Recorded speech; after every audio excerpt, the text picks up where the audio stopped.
In Style Atlanta. I'm so happy to have you on this episode. I am sitting here with the beautiful Kimberly Whitehead.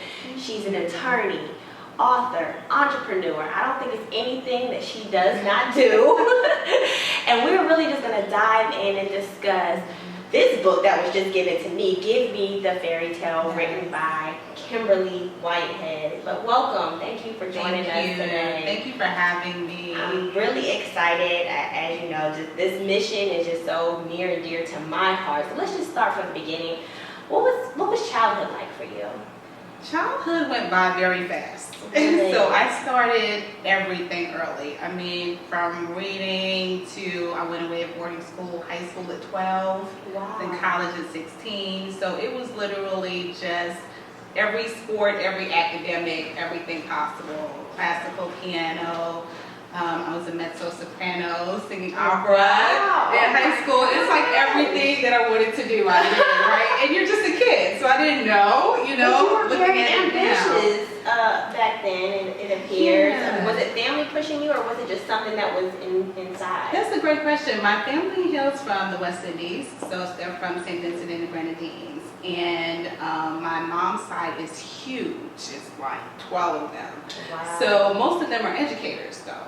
So when they came to the States, regardless of the profession that they had here, we all had books since we were like 2, right? Trying to read them, and every Christmas you're getting a book in addition to everything else. So that just kind of sparked that whole educational pursuit. But I don't think I understood then all of the stuff that I did. I realized that once I was much older, how much I actually accomplished. But it was pretty much just about being a kid. It wasn't about striving to do any of these things. There were things that I found myself interested in, and the schools or some other opportunity offered it, and I was like, oh, okay, good, I'd like to do it. Absolutely. So, yeah. So what brought you to being an attorney? I mean, that's a very great profession. I mean, but what led you there? 2 things.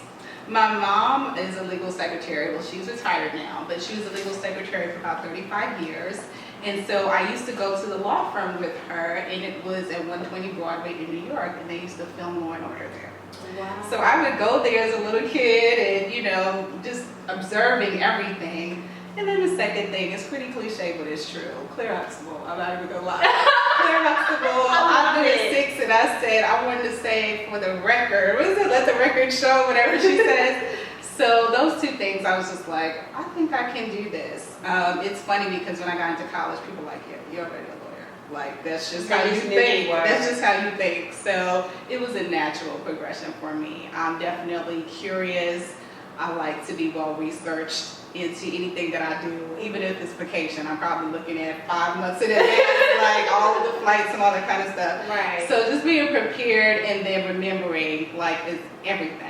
The memory of an elephant, to be able to pull citations and cases and all that kind of stuff, and just remember things. It was just a natural fit for me to go there. So what's your specialty exactly within your profession? Yes, so I am an intellectual property attorney, and what that means is there are 3 areas that I focus in, and they are patents, trademarks, and copyrights.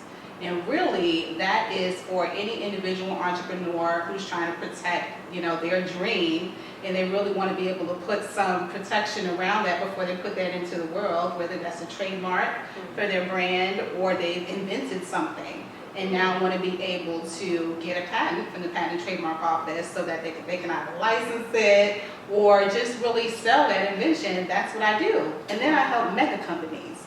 So big companies who have their chief technology officers, and they're inventing all the time, but they need attorney help to kind of really figure out, has somebody else done this before, so we don't step on any toes. So that's what I do. That's so interesting. Yeah. It really does lead us into this book. Yes. Give Me The Fairytale. So just tell us how you birthed this idea. Yes. Well, definitely over the last 15 years since I've been practicing, this has been about helping other people reach their dreams. It's just been in a legal legal aspect or management consulting aspect. And so there is process and strategy to that. That's taking that idea and then saying, okay, let's look at this and see, how does this fare with you as an individual, as a company? How does this reflect you? So not just the idea, but what does it mean to you? What is it going to mean to you once you launch this? What is it going to mean to you 5-10 years from now? So I help those companies and individuals think about that and then put together a plan to make sure that whatever we're capturing for your intellectual property is going to be good for you 10 years from now, not just today. And that's basically what this book is about. This book is essentially taking that professional journey and a personal journey of mine, which is just really all about surrendering to this idea about writing a book and helping people put together strategy and process for their dreams. And it's that big dream. It's not just, I'd like to do this, and 10 years from now I have my bucket list. But it's that thing that when we think about it, we always push it to the side because it's so big and so huge. But yet it's the thing that makes us happy. So we're normally sitting there and we're kind of like, I would love to do this, right? Well, it happens all the time. Yeah. I know so many people who, they could say they want to do something. Let's say throw out something, acting. Girl, really? You gonna try to do acting? Exactly. That's exactly how that goes, right? Yes. Until they actually see you on the TV screen and you're successful, then they want to sing your praises. But it's a lot of skepticism. Do you suggest that people discuss their dreams with others? I do, but I think that you need to discuss it with the champion because we already have that inner critic. And so we have to basically overcome that. And that's sensitive enough for us. So you want to make sure that whatever you release is planted in good ground that's supportive for you. So I definitely would not recommend discussing it with any frenemies or, that sort of thing. Right. But you want to make sure that you do release it because I do believe in speaking that out and trying to come to someone that you can trust and say, you know what, I got this idea. It may sound a little crazy, but I got to get it out. Even if it's just a conversation about it. Because once you release it, things start happening. And that's what the difference is between that big, extraordinary dream. We never do because we're afraid of what others might think of what we say. We don't even know how we're going to get it done because our life looks nothing like what we're actually thinking about. And so, and it means a shift. It means that you're going to step into the unknown. And for so many things that we manage day to day, where we're just trying to keep control of things, this is about the thing that just wants to be free. That part of you that you probably can't, but it's the best part of you because it's what you were designed to do. So if you have someone in your circle that is definitely there for you, whether it be parent, friend, child, mate, whatever that is, go ahead and do it. And if you don't, you better go to that mirror and have that conversation so you can get it out. And you start seeing supporters come. You start seeing people who come into your life and you're kind of like, oh, you're actually here for this. Right? And you would never have known had you not released it. And so I think it's important to just start where you are because you already have what you need. It's not when you get enough money. It's not when the time is right. It's not when all these other things come into play. It really just needs you to just release it now and it will begin to craft for you what you need. Well, how do we get to that point? Because, people are scared, They have their obligations, they have their regular routines that they have to do day in and day out. How do I step out there and even make time for my dream? I mean, it doesn't seem like it's obtainable right now. Right. I think that we have a couple of things. We got to get those nudges, right? And know that we're supposed to do it. But we stay on our Ferris wheel and we keep going and going. And then I do believe that life or God gives you a little extra nudge and say, here's your opportunity to really do this again. And so for me, I had both the subtle nudges and the big nudge. And it was my choice to respond to that and say, okay, I'm still going to put this aside, or say, you know what, this is what I need to do right now. As I mentioned, everything went fast for my youth. It just accelerated. I was practicing in my early 20s and working in some of the biggest law firms in the world in DC, about 10 blocks from the U.S. Patent Office, and just doing it. And by the time I was 29, I was representing a client against Microsoft. things just started happening. And I often was kind of like, oh, this is kind of fast, but it was in flow. And then the recession hit. And when the recession hit, and this is so many people's story, and I think that's the other thing, we think it's just us. So many people's story, everything changed. So I had just brokered my license deal, which was like an 8-figure deal. Wow. And 3 months later, I had severance. Are you And kidding? then 2 months after that, my husband and I decided to divorce. Wow. Then 2 months after that, I had family estrangement. So life just completely went decimated. They say when it rains, it pours. Right, when it rains, it pours. Exactly. Exactly. But you know what? I had that nudge all the way through life. As Kim, you do stuff for everybody. You're everybody's biggest champion. You're out there. Your clients know you're just going to go for broke. Your friends know you're going to go for broke for them. At the time, I was a CEO of a nonprofit that I founded. It was so much that I was doing. But Kim did not have time for Kim.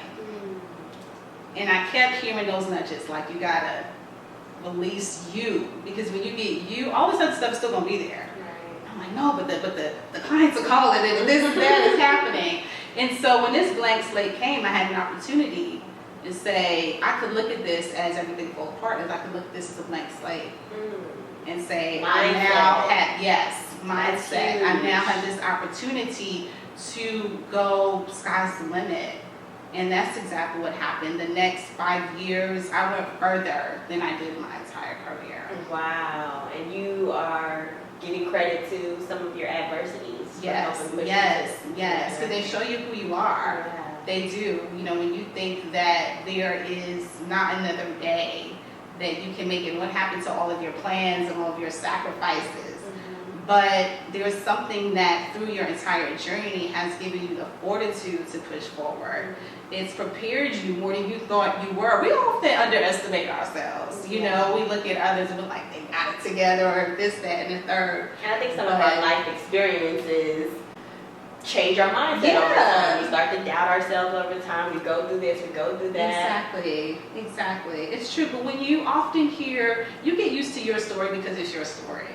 But if I were to ask you your story, I'd be like, oh my gosh, right? So it's the same thing, that we don't realize what we have inside and what we've overcome, and that we're ready for this next step, and we're the only ones that's holding us back. So I always say that this book is really about us taking that inner heroine and setting her free if you're a woman, and setting your inner hero free if you're a man. And it's funny, we're finding that, you know, both men and women are really gravitating to this. It's resonant. It's like a this is for this time message. I think the men really gravitate to the foundation and the strategy of everything they get, that this is not just a pie in the sky fantasy, but this is some real piece of the pie that I could cut for myself that was designed for me.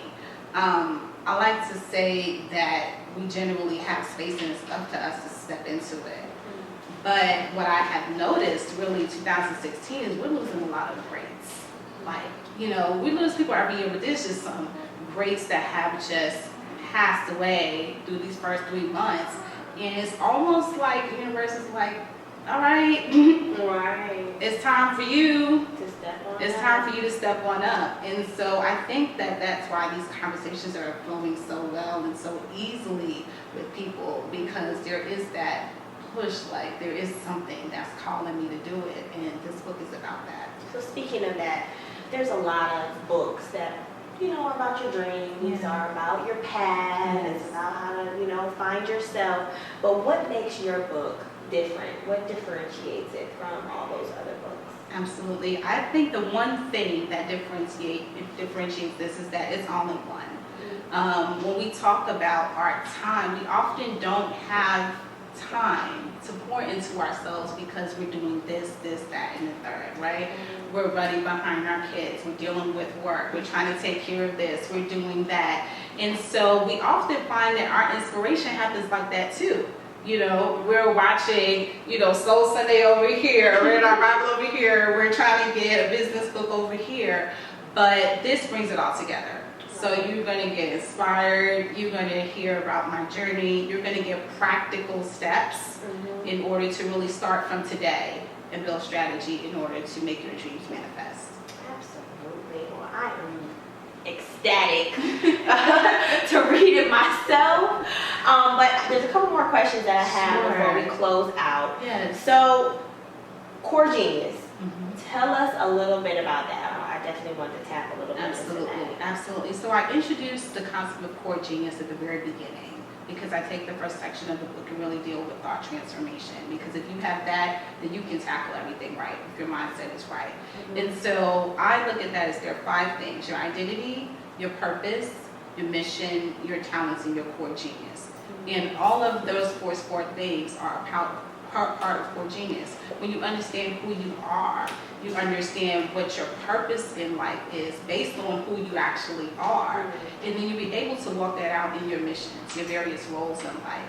Now, in those roles, you have talents and gifts that you use. But there's certain things that you do that only you can do, right? In the way that only you do it. And usually it's when you're effortless and not trying, and that's your core genius. That's your way of how you show up in the world as your imprint. So they know that Shayla was here, and they know that Kim was here. It's just something that we do the way we do it, and no one else can do it. And there are people that we admire that are doing that, right? Denzel is doing that. Oprah is doing that. Kate Middleton is doing that. There are just certain people where you know their essence cannot be duplicated, and that's what core genius is. And so this book is about helping you identify that and then allow that to be the dominant way you show up in life. So not the way that you show maybe 10% of the time. But take all the things that you do and figure out, so when I'm at work, am I really allowing this core genius to show through? Or am I kind of pushing it to the side for whatever goals or expectations I think? Right? When I'm at home in my relationship or when I'm with my friends, am I allowing this to come through? Because the more you are consistent in letting you be you, the more successful you're going to be. Because it's an area that you're already successful. It's that imprint. So, leave in the world. I mean, that's so much easier said than done. I think. But that's what the book is about. Why is it hard to be so true to yourself? Why is it hard to just authentically be you? And I think with society and what we see all the time and the things that we've gone through, it kind of changes us. So it's great that you're giving us the blueprint to get back to that. Yes. Definitely. So please tell our audience where they can find your book. We are also launching our Dream Studio later this summer, and that's where we walk through all 26 principles of the book. So it is basically going to be a step-by-step program that we bring this book into real life to help people on their own dream plan. Oh my goodness, this is so exciting. Tell our audience where they can find you. Absolutely. One more time. Absolutely. MeTheFairytale.com for the book, but you can find me on Facebook.com/DemandTheDream, Instagram, Demand the Dream, and Twitter at Demand the Dream. Okay, so just to close us out, what's one of your favorite quotes from the book? Oh my gosh, I'm so I know, like they're all your babies, but yes, they're all my babies. But there's one that the book just flowed when I wrote it, and there's one that just kind of was an epiphany, and it's the paradox of life is that we have the gift of spending our days fully becoming who we always were. Wow, Isn't that is amazing? very deep. You read like this, me? That is deep. Yes. Say it one more time. Yes. The paradox of life is the gift of spending our days fully becoming who we always were. Wow, that is deep. This is changing. This is going to change the game. So you definitely have to get it ASAP. Absolutely. Thank you for joining us. All right. Well, thank you, Kim. Absolutely. Stay tuned.